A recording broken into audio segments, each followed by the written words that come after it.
જૂનાગઢની મહિલાને મિત્રતા કરવી ભાડે પડી। મિત્રતા થયા બાદ યુવકે પૈસા માંગવાનું શરૂ કર્યું હતું। બોટાદના યુવાને જૂનાગઢની મહિલા સાથે કરી હતી મિત્રતા।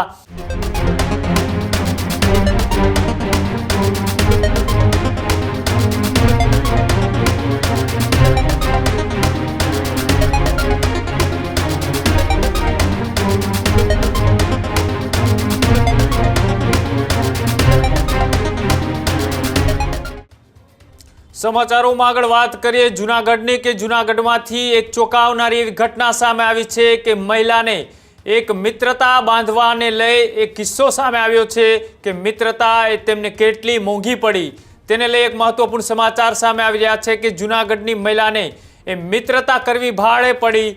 સોશિયલ મીડિયામાં મિત્રતા કરવી એ ભારે પડી છે। બોટાદના યુવાને જૂનાગઢની મહિલા સાથે કરી હતી મિત્રતા થયા બાદ યુવકે પૈસા માંગવાનું શરૂ કર્યું હતું। જૂનાગઢની પરિણીત મહિલા યુવકને ઓળખી ન શકી મહિલા ઇન્સ્ટાગ્રામ થકી બંને કરી હતી મિત્રતા।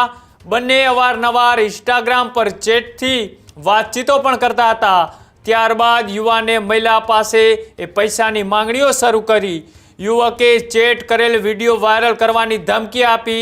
યુવકે મહિલાને મારી નાખવાની પણ ધમકી આપી। મહિલાએ પ્રથમ વખત 1500 રૂપિયા યુવકને આપ્યા। 1500 રૂપિયા આપ્યા બાદ યુવાને 5000 રૂપિયાની માંગણી કરી હતી અને પરિણીત મહિલાએ આરોપી કૃણાલ વઢવાણિયા સામે ફરિયાદ દાખલ કરી અને યુવક સામે બી ડિવિઝન પોલીસ મથકમાં ફરિયાદ પણ દાખલ કરવામાં આવી।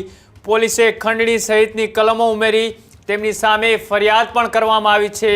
આ જૂનાગઢનો એક ચોંકાવનારો કિસ્સો સામે આવ્યો છે કે સોશિયલ મીડિયાના મારફતથી એ મહિલાએ કોઈ અજાણ્યા વ્યક્તિ સાથે મિત્રતા બાંધી હતી અને આ મિત્રતા એક ખંડણીના સ્વરૂપે પહોંચી।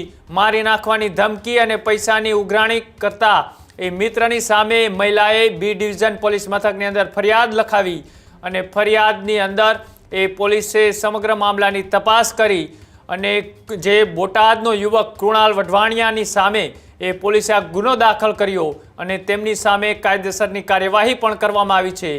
પણ આ સમગ્ર મામલો શું હતો તેને લઈ પોલીસ અધિકારીએ વધારે ખુલાસો કરતા શું કહ્યું આવો તે પણ જોઈએ। ગઈકાલે બી ડિવિઝન પોલીસ સ્ટેશન ખાતે ઝાંઝરડા રોડ પર રહેતી એક પરિણીત મહિલા દ્વારા એક ફરિયાદ નોંધાવવામાં આવેલી હતી। જે ફરિયાદમાં તેને જણાવેલ કે તેને એક કૃણાલ નામના વ્યક્તિ સાથે સોશિયલ મીડિયાથી સંપર્ક થયેલ। ત્યારબાદ તેઓ વોટ્સઅપ તેમજ કોલથી એકબીજાના સંપર્કમાં આવેલા। એ વાતચીત દરમિયાન કૃણાલ દ્વારા તેના ફોટા મોર્ફ કરીને તેને બ્લેકમેલ કરવાનું ધમકી આપેલી અને તેને જાનથી મારી નાખવાની ધમકી આપી હતી। એમ કરીને એક વખત એની જોડેથી 1500 રૂપિયા ઓનલાઈન ટ્રાન્સફર કરાવ્યા હતા।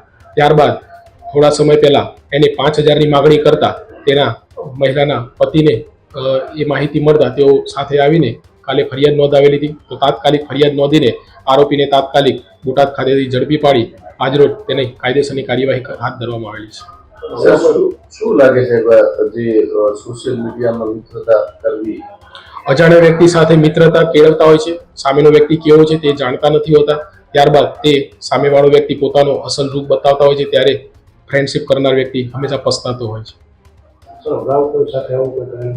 એ અમે આગળની પૂછપરછમાં તેની સંપૂર્ણ પૂછપરછ કરવાના છે કે આ સિવાય કોઈ બીજી મહિલાને એને આ રીતે ફસાવી છે કે કેમ। આરોપીનું આખું નામ છે કૃણાલ પ્રવીણભાઈ વઢવાણિયા।